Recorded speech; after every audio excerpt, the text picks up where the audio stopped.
Salut tout le monde, j'espère que vous allez bien.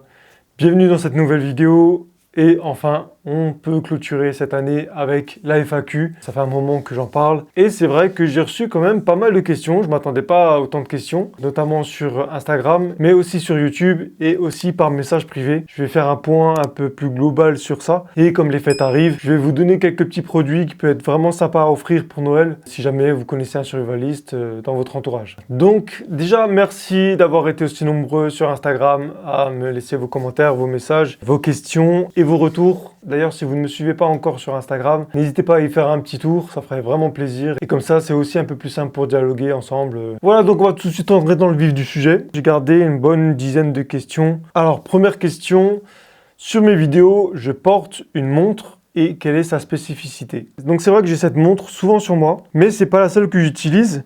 J'utilise aussi beaucoup celle-ci. Bon, je sais pas si vous verrez bien. Ces deux montres, c'est celle que j'utilise le plus. J'en ai une autre, mais elle a moins de fonctions. Donc déjà, celle-ci, c'est la Garmin Forerunner 235.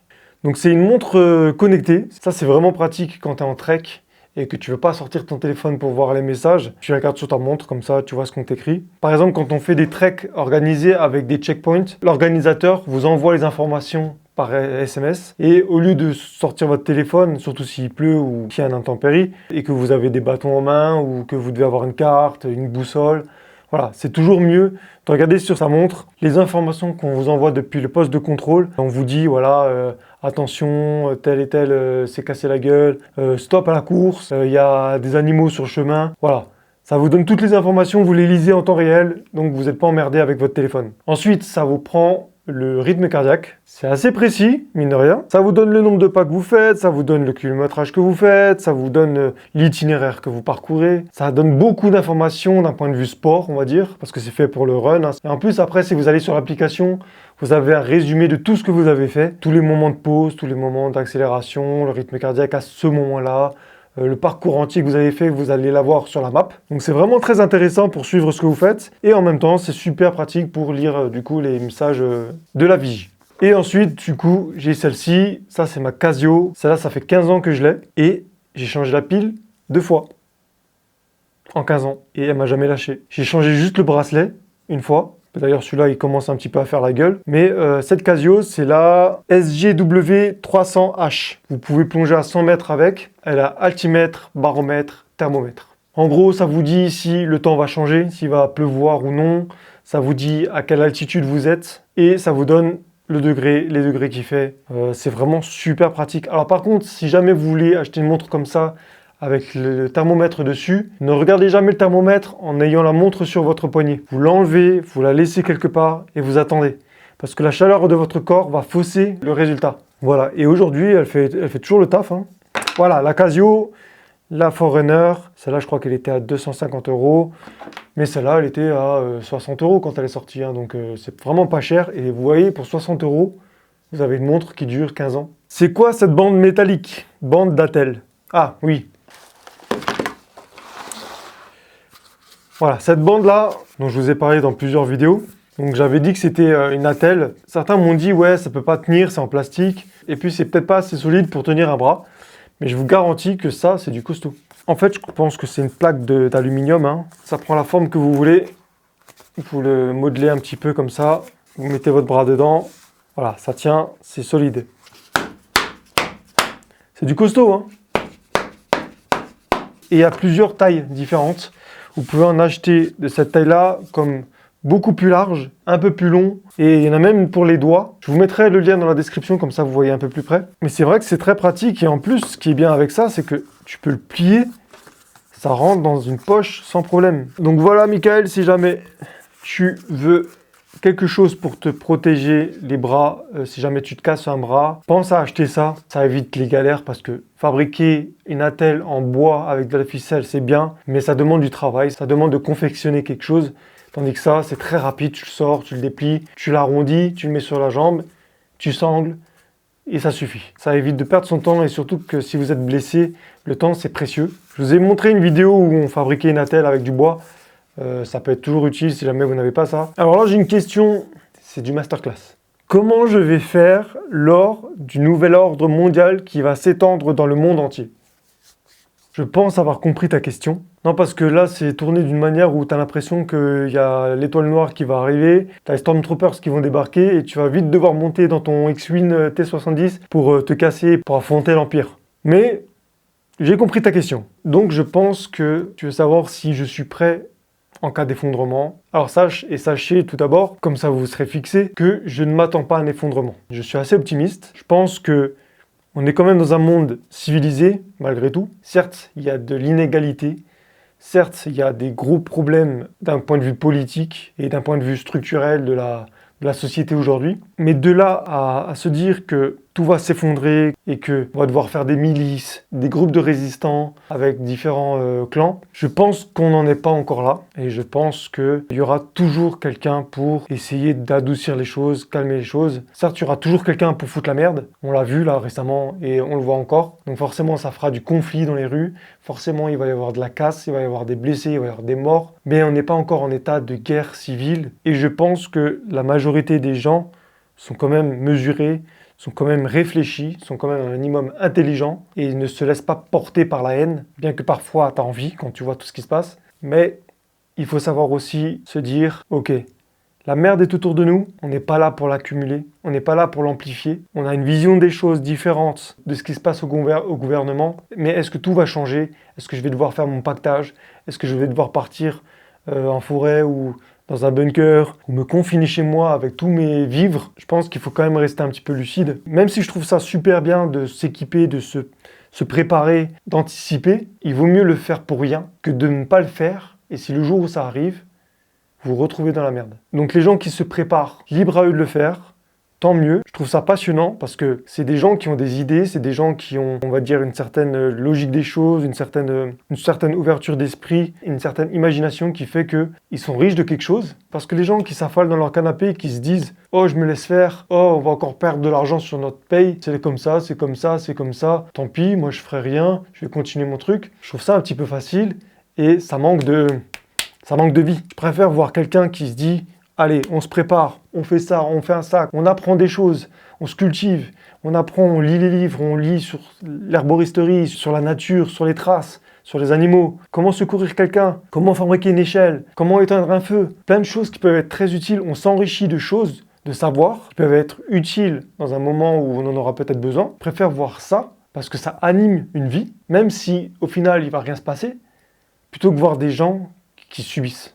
Et à côté de ça, il y a d'autres gens, c'est pas les gens qui subissent, c'est les ignorants, c'est ceux qui se voilent la face, qui se disent tout est beau, tout est rose, alors que c'est pas vrai, on n'est pas dans un monde de bisounours, on est dans un monde qui est difficile. Et ces gens-là, j'ai envie de leur dire, tant mieux pour vous si vous êtes dans ce monde, si vous avez le voile devant les yeux, au moins vous avez l'esprit tranquille. Mais le jour où on va se casser la gueule, il faudra pas venir se plaindre.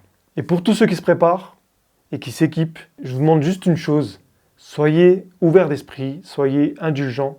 Les survivalistes, en général, vous êtes animés par quelque chose qui nous rassemble tous en tant que survivalistes, mais malheureusement, il y a toujours ce petit pourcentage, et je l'ai vu beaucoup sur les réseaux sociaux, il y a toujours ce petit pourcentage de personnes extrémistes qui font l'apologie de l'armement, font l'apologie de la survie extrême. Ouais, tu utilises des batteries externes, t'es pas un vrai survivaliste, c'est pas comme ça qu'on fait, c'est comme ça qu'on doit faire. Faut la règle des 3C, des 5A, des 12E, des triple X, des 72Y. Voilà, stop.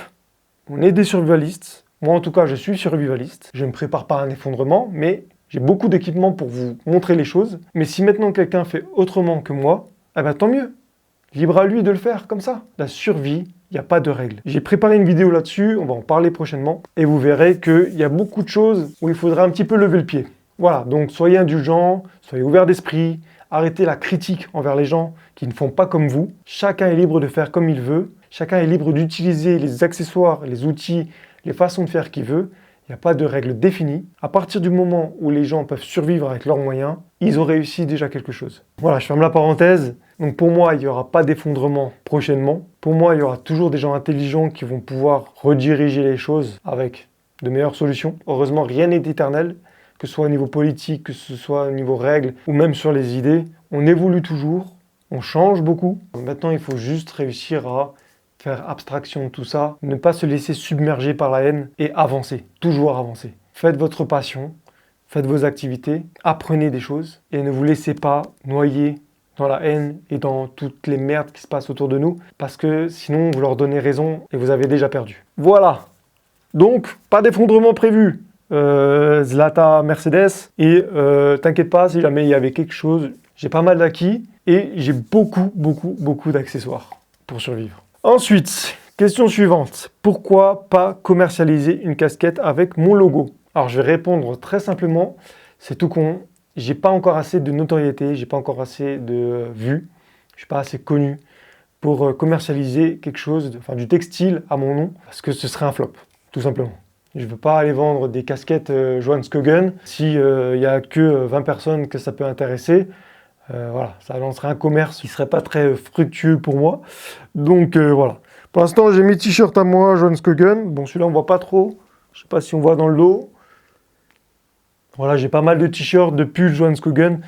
Ça, c'est pour les événements qu'on fait autour. Quand on fait des salons, quand on fait des vidéos, quand on fait des partenariats ou des vidéos où on a besoin de voir des produits. J'aime bien les mettre pour que voilà, on sache à qui on a affaire. Prochaine question. Est-ce que je vais faire une vidéo comparaison des scies pliables? Parce que c'est vrai que j'avais parlé des scies.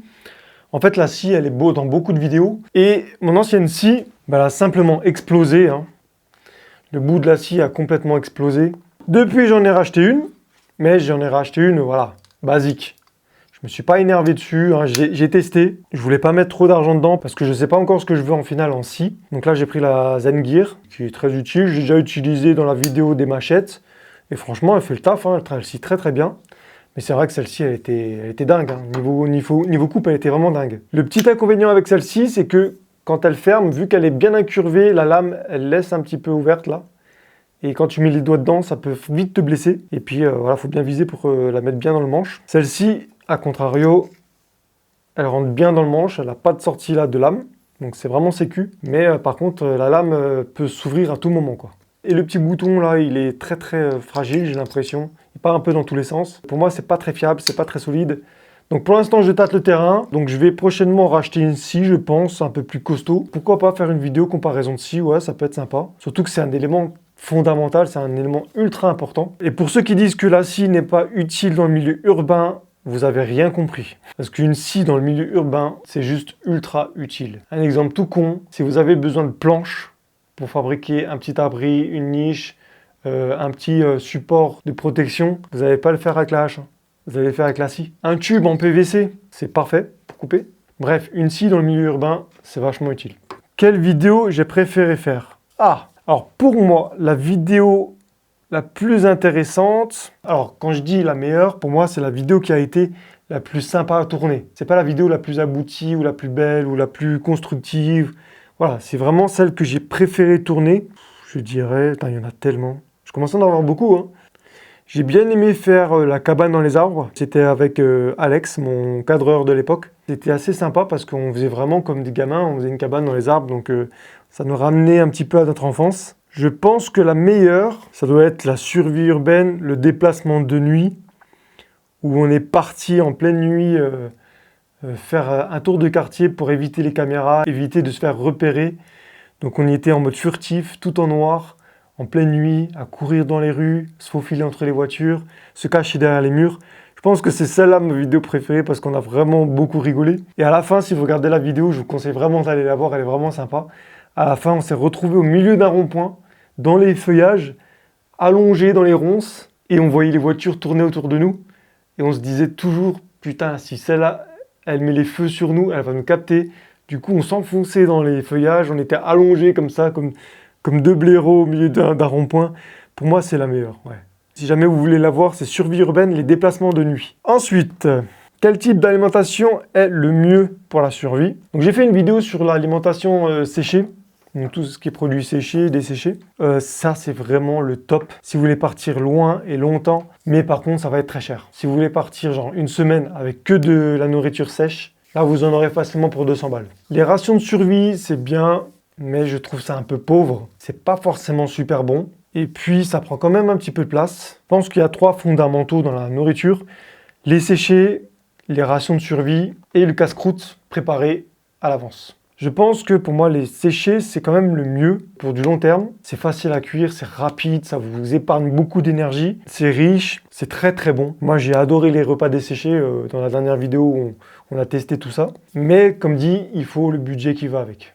Donc, si vous avez un tout petit budget, préparez vos alimentations. Des fruits, de la viande séchée, des barres de céréales, des pâtes de fruits, des trucs comme ça, des trucs caloriques, rapides, mais pas forcément qui prennent beaucoup de place. Allez pas vous faire des sandwichs pour partir en trek d'une semaine. Parce que si vous en faites 7, dans votre sac, il n'y a plus de place. En plus, votre sandwich, il va ressembler à un grain de raisin séché. Bref, pour moi, la séchée, ça reste quand même la meilleure alimentation. Malheureusement, c'est un petit peu cher. Comment tester si un vêtement va tenir chaud? Alors, pour répondre à cette question, moi, j'ai une technique à moi. Vous pouvez l'utiliser, ça peut être très utile et ça marche très bien. Vous prenez une bougie, vous l'allumez et vous la posez. Ensuite, vous allez prendre les pulls que vous voulez emmener pendant votre trek d'hiver. Là, j'ai un pull en laine tressée avec des mailles assez larges. Et j'ai un polaire quechua. Et si je veux voir lequel me tiendra le plus chaud pour l'hiver, il y a un petit test qu'il y a à faire. Vous prenez votre bougie, vous prenez votre tissu, vous prenez une partie, un morceau de tissu, vous allez le mettre devant et vous allez souffler au travers. Donc celui-là, déjà, il ne part absolument pas du froid. On va essayer avec celui-là.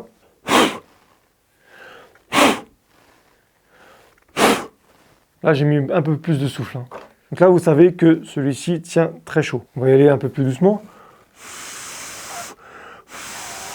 Quand vous n'arrivez pas à éteindre une bougie à travers un vêtement, c'est qu'il part très bien au froid.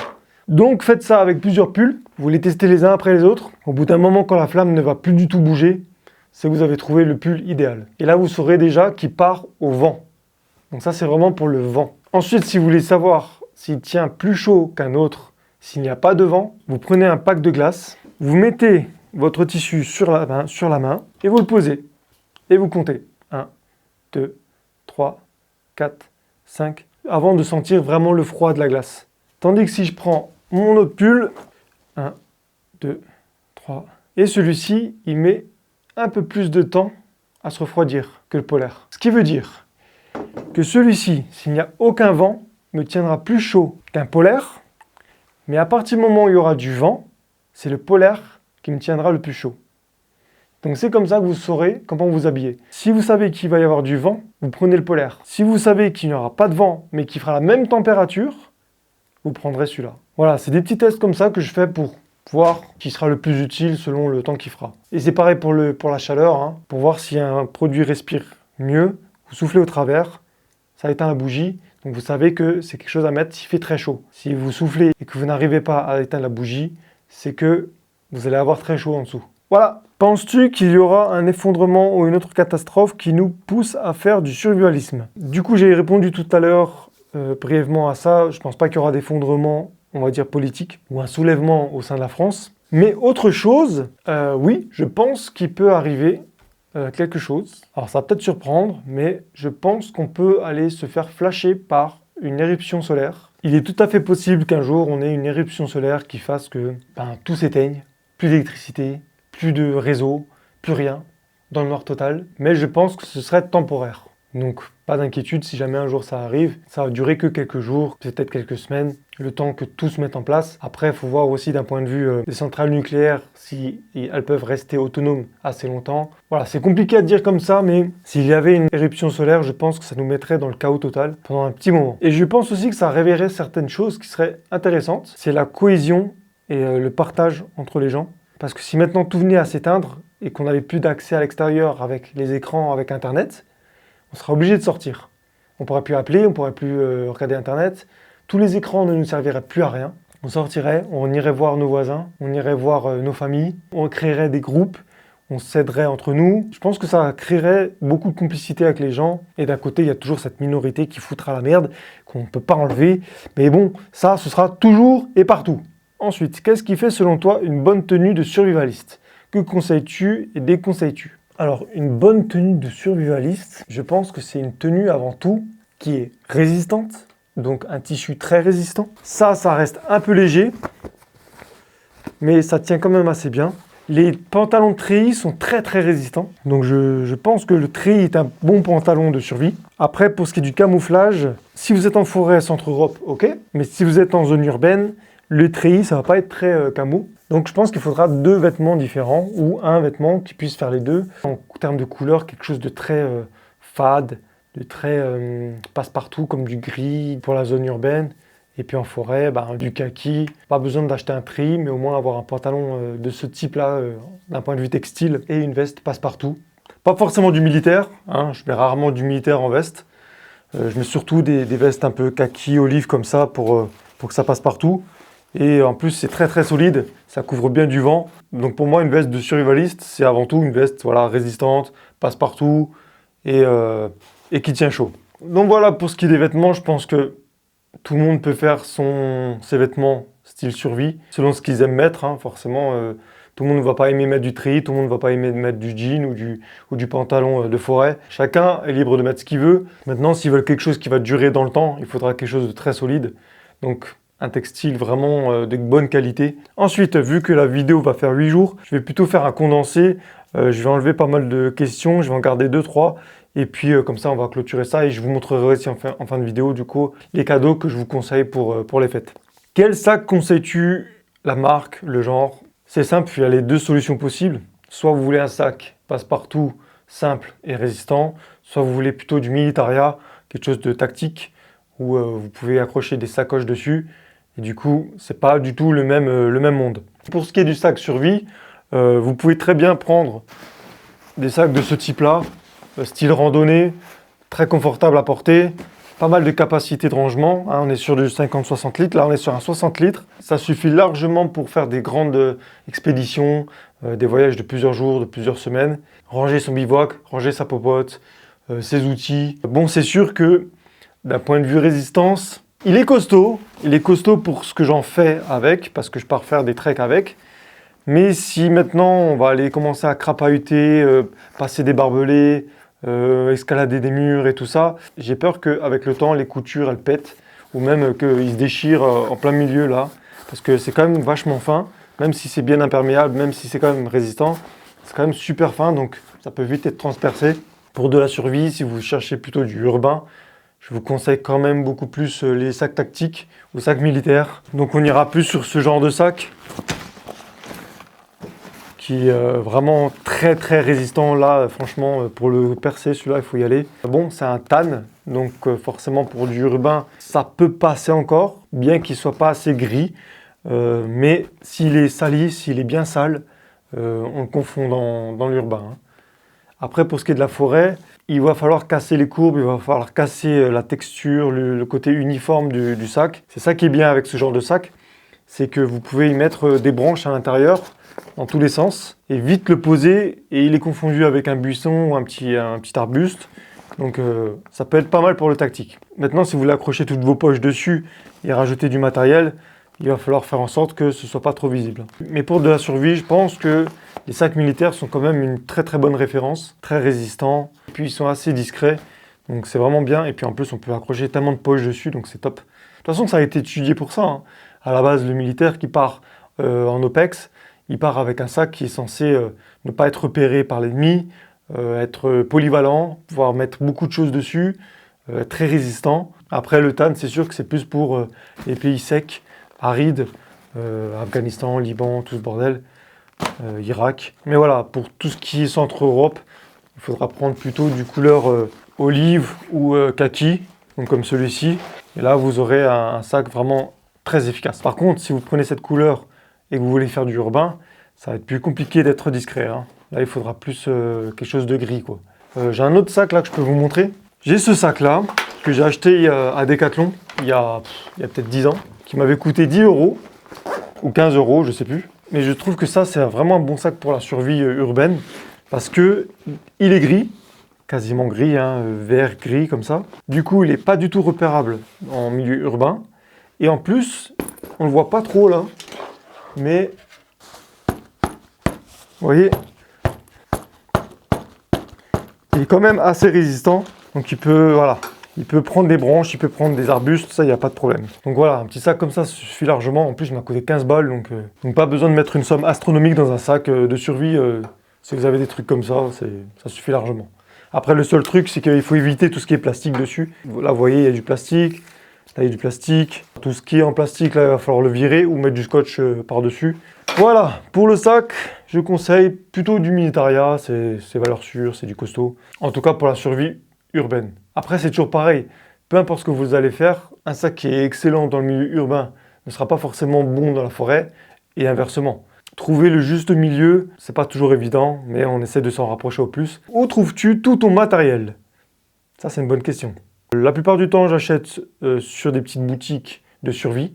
Donc, par exemple, l'arbalète, je l'ai acheté sur une boutique spécialisée dans le tir de loisirs.